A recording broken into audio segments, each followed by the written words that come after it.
Okay guys, so we are here and today we're talking about the upcoming Sony-made movie that is a spin-off from Spider-Man that doesn't involve Spider-Man, which is of course focused on Silver Sable and Black Cat, and is titled Silver and Black. Now, while Sony's other project, which is intended for a 2018 release date, Venom, has actually had some sort of movement on the front and even casting an actor, this movie, which is scheduled for late 2018, possibly early 2019, hasn't had anything in terms of any official things released. So let's talk about the latest details coming out.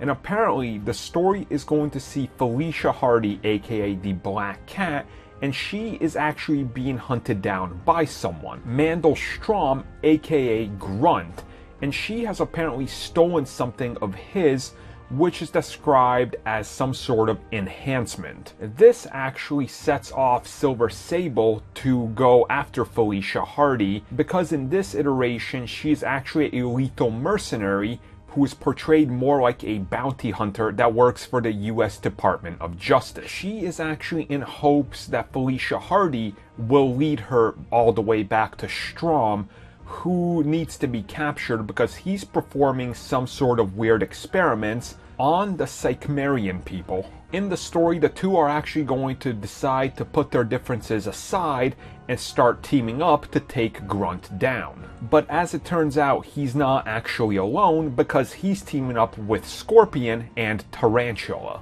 And according to this report, Silver Sable is going to be the main character and the protagonist, with Black Cat being the secondary player in the entire movie.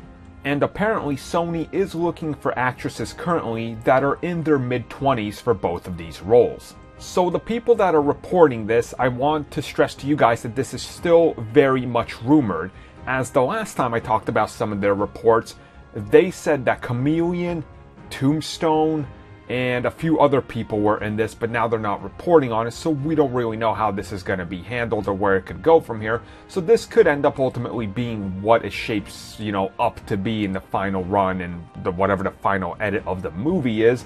Honestly, I'm still not getting too excited about it.